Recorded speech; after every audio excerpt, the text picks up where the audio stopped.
Et salut les amis, on se retrouve pour une nouvelle vidéo. Le sentiment de déjà-vu est l'un des bugs les plus fascinants de ton cerveau. Tu sais ce moment où t'es sûr que t'as déjà vécu cette scène. Certaines personnes pensent que c'est un bug lié à des univers parallèles qui se croisent à un moment donné et tu pourrais ressentir ce que vit une autre version de toi. Et il y a d'autres personnes qui pensent que c'est un souvenir d'une vie antérieure qui se glisserait dans ta vie actuelle. Mais attends de voir la vraie explication. En fait, ton cerveau, il fonctionne avec deux systèmes de mémoire. Déjà, il y a celui qui donne la sensation de familiarité, le fameux « Ah mais oui, mais je connais ça ». Et il y a l'autre partie qui est censée te montrer les détails de ce moment que tu as vécu. Et va savoir pourquoi, le premier, des fois, il s'active tout seul comme un grand et il te balance ouais, ça te dit quelque chose. Sauf que le deuxième, il trouve rien dans tes souvenirs. Et résultat, toi t'es là complètement perdu. Bah oui, parce que toi t'es sûr d'avoir déjà vécu cette scène mais incapable de t'en rappeler. Et c'est logique parce que tu l'as tout simplement pas vécu. Et en vrai, quand on y pense, c'est juste une partie de ton système de mémoire qui s'est tapé un délire tout seul. Maintenant, il y a aussi des trucs qui augmentent les chances d'en avoir. Et souvent, c'est lié au stress, à la fatigue, au manque de sommeil et tout ça, ça met ta mémoire un petit peu en vrac. Donc la prochaine fois que tu auras ce sentiment de déjà vu, c'est pas que tu deviens fou mais que t'as bien besoin de repos.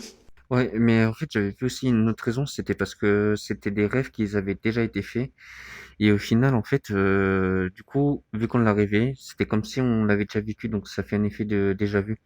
Après, il peut y avoir ces raisons-là aussi, donc je suis pas sûr de ce sujet.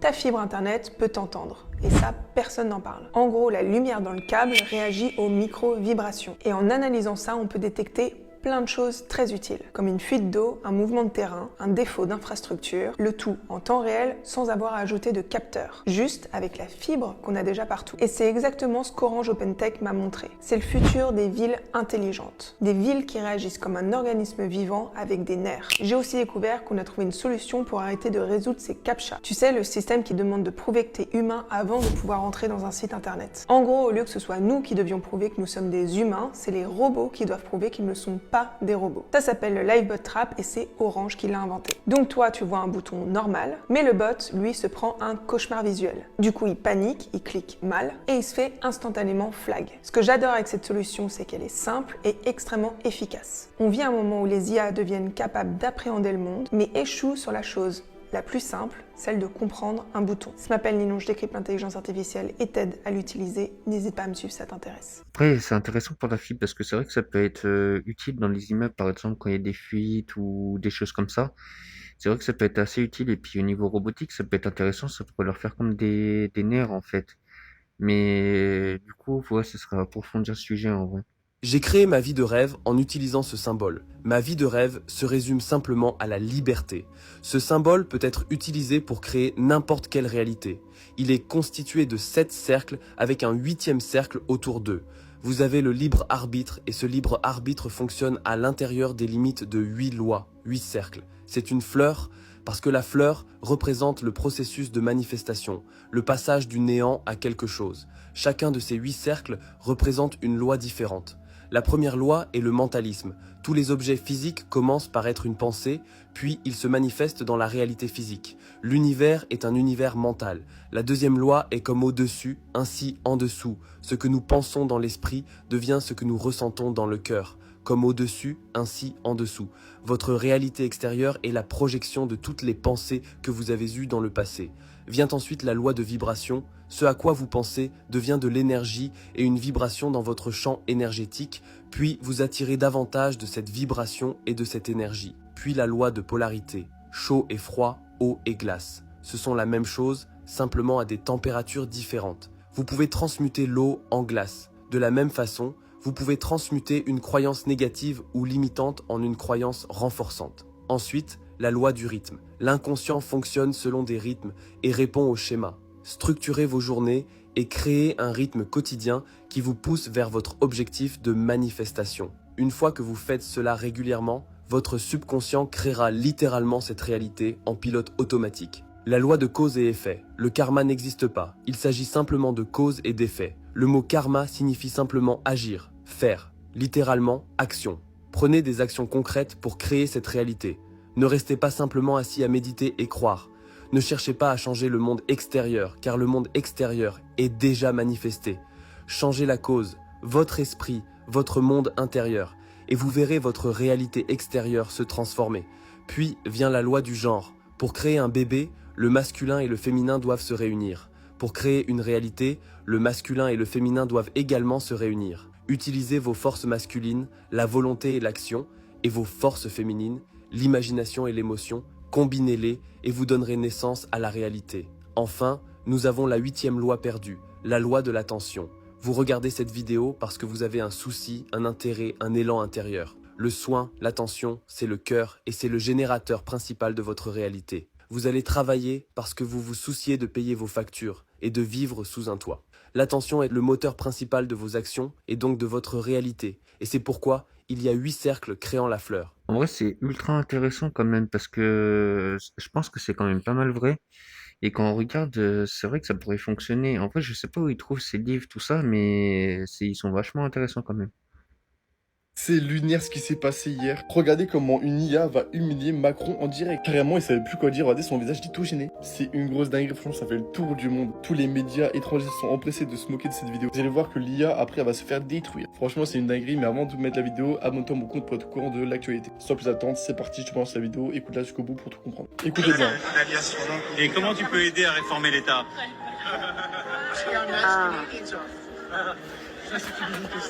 Il faut baisser les retraites géantes des boomers et rendre aux actifs le fruit de leur travail. Il faut que la France cesse d'être un État communiste au profit d'une caste de branleurs. Ensuite, tu dois démissionner pour que quelqu'un de compétent reprenne les rênes de ce pays. La dinguerie. Est-ce que tu veux rester en France? Là, il parle de l'humour. J'aurais trop peur d'être victime d'un fait divers, c'est de faire la une des réseaux sociaux. C'est là qu'il faut partir. Putain, c'est dingue. Et franchement, l'IA, c'est une grosse dinguerie. Vous avez vu la réaction du mec? Il a dit, ah la vache, même lui, il était choqué, il était bluffé. Dites-moi en commentaire ce que vous en pensez. Moi, honnêtement, je sais pas quoi en penser.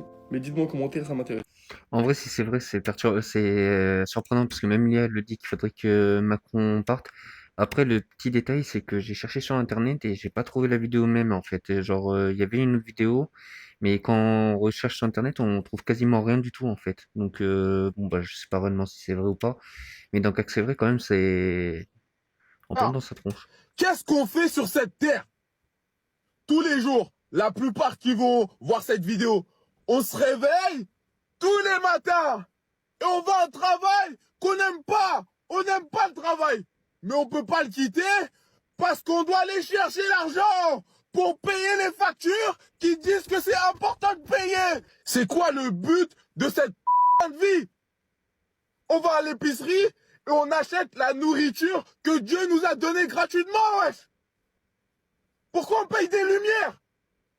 Ouais, c'est comme ça la vie. Nique ta mère. J'en ai marre.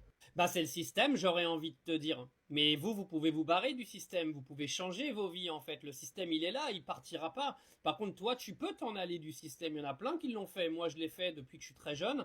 Vous avez même aujourd'hui des ados qui sont déjà sortis de ce système. Plus vous allez rester dedans, plus le système il va vous avaler, plus le système il va vous faire travailler pour gagner que dalle et pour enrichir ceux qui doivent être enrichis. Quand les gens auront compris que quand tu fais partie de la masse, tu fais partie du bétail, bah peut-être que certains voudront s'en sortir. Dans notre génération à nous, il y a tout pour s'en sortir. Dans la génération de ma mère, ils n'avaient pas le choix. D'accord? Mais aujourd'hui, ne me dites pas que vous n'avez pas le choix. Parce qu'il y a partout des possibilités aujourd'hui sur Internet de gagner de l'argent et gagner 5 fois les salaires que vous faites. Alors oui, ça va demander un petit effort, oui, ça va demander d'apprendre des nouvelles compétences, mais honnêtement, vous pensez pas que ça en vaut la chandelle? Ne serait-ce que d'essayer au moins. Après, je trouve que le mec, il a vraiment pas tort, parce que quand on regarde le système, il nous pousse à être esclaves, en fait, et il nous donne de l'argent juste pour dire, regardez, vous avez de l'argent, donc vous n'êtes pas des esclaves, mais quand on regarde les coulisses, au final, on voit quoi? On voit qu'ils nous reprennent tout l'argent qu'ils nous donnent. Donc en fait, c'est juste l'histoire de dire. Pour moi, le travail, c'est l'esclavage moderne. À l'époque, on pouvait encore en vivre, à l'époque des francs, mais depuis qu'on est passé aux euros, on va pas se mentir, il n'y a plus les mêmes possibilités. Mais c'est quoi ce truc de dingue?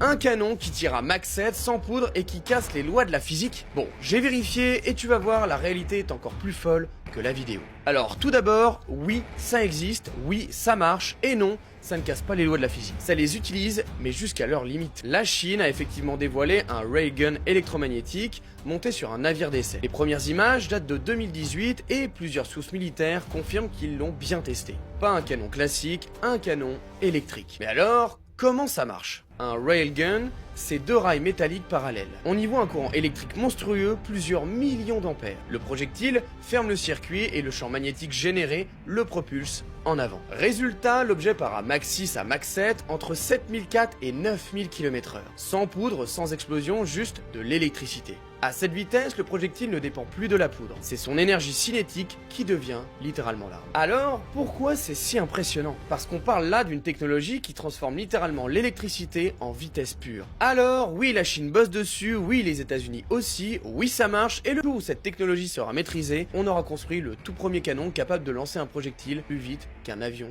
hypersonique. C'est ultra puissant quand même, vous vous rendez compte des possibilités qu'on peut faire avec cette technologie? Des nouvelles armes qu'on peut faire, c'est ultra puissant pour de vrai. C'est le choc total, ils ont voulu provoquer de la pluie artificielle et c'est le gros chaos. Regarde cette vidéo, elle tourne sur toutes les plateformes en ce moment, regarde ça. Reçu, 4 de chaque côté. Les fusées relâchent des cristaux de sel qui sont censés déclencher la pluie. Une fois que j'ai envoyé le sel dans le nuage, je m'éloigne et j'attends de voir ce qu'il se passe. Habituellement, ça prend 15 à 20 minutes pour faire effet. C'est ce qu'ils appellent l'ensemencement des nuages. L'avion envoie le chlorure de sodium, le sel donc, dans un courant ascendant qui rejoint le centre du nuage. Le sel a la capacité d'agréger les minuscules gouttelettes d'eau. Une goutte beaucoup plus lourde se forme alors. Elle finit par tomber sous l'effet de la gravité et arrose le désert. Sur les images que l'agence météo nous a fournies, ça semble fonctionner. Selon eux, grâce à cette technologie, la pluie a augmenté. Comme tu as pu le voir, voilà comment ils font pour faire des pluies artificielles. Mais le problème, c'est que beaucoup de monde en France se pose des questions et se demande s'ils sont capables de faire de la pluie artificielle. Est-ce qu'ils peuvent nous envoyer d'autres choses dans le même principe? Qu'est-ce que tu en penses? Et après ça, on va encore nous dire qu'ils manipulent pas le temps. Moi, je suis sûr qu'ils font comme des tornades, des tsunamis, des choses comme ça. Avec les technologies qu'il y a de nos jours, c'est vraiment faisable. Et regardez, hein, avec juste du sel, courant ascendant, un avion, on fait pleuvoir. Et pour ça, il y a besoin de quasiment rien du tout. Et il y a aussi pour les autres choses, hein, parce que quand il y a l'aluminium et d'autres produits qui sont mis dans des avions, on va dire, traditionnels, et qui sont balancés dans l'atmosphère pour faire effet loupe, ces choses-là, et qu'on se demande encore est-ce que c'est vrai. Il y a des preuves de nos jours. Il y a des preuves, faut juste savoir où les trouver, c'est tout. Pourquoi on est la seule espèce sur Terre à devoir payer pour vivre sur une planète où on est né? Bah ouais, je me suis posé la question. À quel moment on a accepté ça en vrai? Parce que la planète, elle est gratuite. Mais on s'est retrouvé à payer un loyer pour vivre. On paye pour boire de l'eau qui tombe du ciel. On paye pour manger ce que la Terre nous fait pousser. On paye même pour dormir sous un toit en béton qu'on a construit nos propres mains. Et on ose appeler ça la civilisation. Alors tu veux vivre en paix et hors du système? Ben non, t'as pas le droit. Parce que si jamais tu veux récupérer de l'eau de pluie, t'es un criminel. Tu veux vivre en autonomie, t'es taxé. Tu veux sortir du jeu, on t'écrase. Si jamais t'as envie de construire une baraque sur ton propre terrain, illégal. Par contre, t'endetter sur 30 ans pour un studio tout pourri en plein centre-ville, ça c'est responsable. Alors ils veulent pas que tu sois libre, ils veulent juste en vrai que tu sois rentable. Alors oui, rentable. Et un bon petit esclave de la société. Tu payes des factures qui, elles, ne s'arrêteront jamais. Tu cours après des chiffres sur un compte en banque alors que ta vie te file entre les dos. Tu t'achètes un vélo pour faire du sport parce que t'as plus le temps d'aller marcher dehors. Tu payes une salle de sport pour aller transpirer sous des néons, mais alors que t'as le soleil dehors. Mais t'as plus le temps, t'as plus l'envie, t'as ni la force. T'as des parents qui, eux, vont bosser pour payer une nounou, et à la fin se retrouvent à bosser pour payer cette nounou en vrai. T'as une sage-femme qui, elle, donne la vie, va toucher 1800, et en fait, t'as un trader qui va prendre 20 000 juste sur un simple move. Un maçon qui va galérer dehors hiver comme été, va prendre 2000. Eh ben écoute, t'as une femme qui va aller vendre la photo de ses pieds sur Mime, elle va prendre 10 fois plus. Et oui, c'est ça la vie d'aujourd'hui. Et après, on s'étonne que les gens craquent. Alors ils t'ont appris à te taire, à obéir et à rentrer dans le moule, à être un bon petit pion bien docile. On t'a pas appris à vivre, on t'a appris à survivre. Et quand tu oses dire que le système est pourri, on te traite de fou, de marginal et de complotiste. Mais la vérité, c'est qu'on est des esclaves modernes, avec des abonnements, des dettes et un sourire forcé. Et le pire, c'est qu'on trouve ça normal. Alors oui, peut-être que je suis fou. Mais moi, je trouve ça dégueulasse. Et j'en ai plein le cul qu'on se taise. Parce que pendant qu'on ferme nos gueules, ils continueront à nous faire payer pour exister. Voilà. C'était ma pensée du jour. Abonne-toi, like, commente.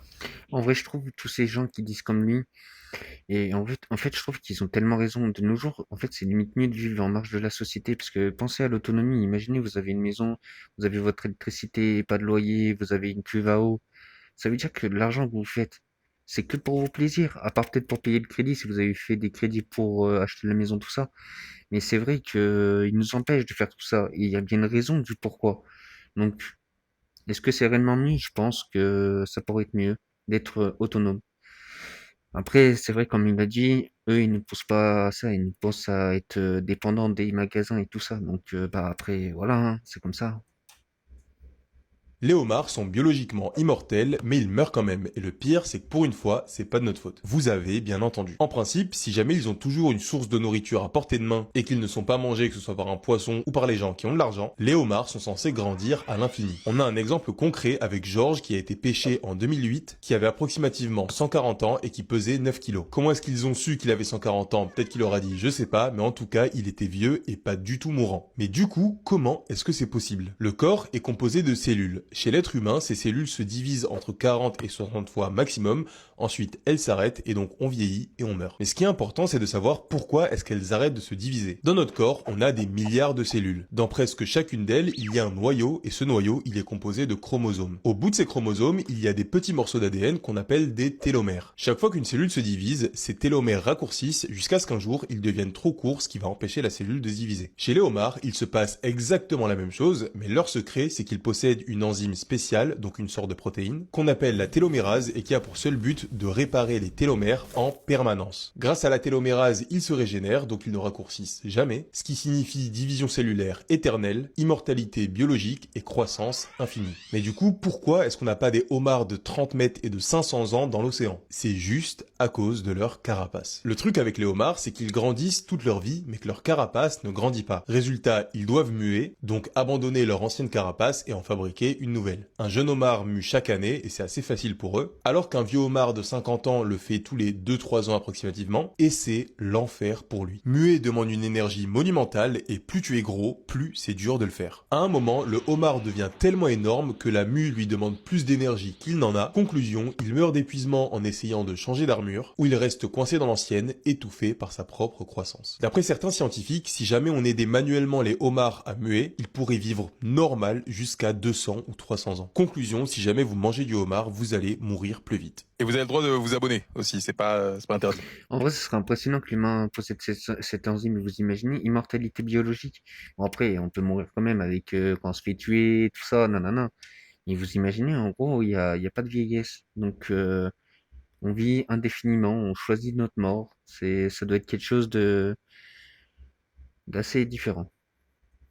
Cette matière coûte environ 60 000 milliards de dollars pour un seul gramme. Bon, évidemment, on va pas en retrouver comme ça à la vente dans le commerce. Non, ce nombre, c'est une estimation qui a été faite, du coup, pour en produire 1 gramme. Et cette matière, c'est l'antimatière. Donc c'est pas vraiment de la matière finalement. En gros, chaque particule élémentaire a une jumelle qui est quasi identique, mais avec une charge opposée. Par exemple, on connaît l'électron qui est chargé négativement. Eh bien, il existe son inverse, de même masse, mais chargé positivement, qu'on appelle un positron. En fait, l'antimatière, c'est l'inverse de la matière. Alors là, comme ça, dans ton appart, tu trouveras pas d'antimatière. Parce que si elle rencontre de la matière, les deux vont mutuellement s'annihiler en dégageant une quantité énorme d'énergie. Donc c'est clairement pas une matière qu'on peut stocker dans un flacon tranquillement. Forcément, la production et la conservation de ces entités est très compliquée, donc c'est pour ça que ça coûte aussi cher. Mais ça n'empêche qu'on sait en produire et en stocker, et on en a sur Terre. Tout ça se passe au CERN, en Suisse. Là-bas, il y a un énorme accélérateur de particules qui permet, entre autres, de fabriquer de l'antimatière. Par exemple, on crée des antiprotons. Pour ça, on accélère des protons issus d'atomes d'hydrogène à des vitesses extrêmement élevées, proches de celles de la lumière, puis on les fait entrer en collision avec une cible métallique. Lors de la collision, une partie de l'énergie est convertie sous forme d'une paire particules-antiparticules, et on récupère alors des antiprotons. Alors comme je l'ai expliqué, il ne faut pas qu'ils touchent des matières, sinon ils se désintègrent. Donc pour les stocker, on utilise des champs magnétiques qui permettent de garder les particules en suspens, loin de toute matière. Bref, c'est quelque chose de très complexe, et aujourd'hui, on a réussi à produire seulement quelques picogrammes d'antimatière. En vrai, c'est quelque chose d'assez puissant, l'antimatière, et d'assez curieux. C'est vrai qu'on n'y connaît pas assez, mais je pense que ça pourrait apporter de d'assez grandes choses plus tard dans le temps quand on aura découvert plus ce que c'est. Mais bon, sur ce, la vidéo elle est finie. Je vous dis une bonne journée et une bonne soirée.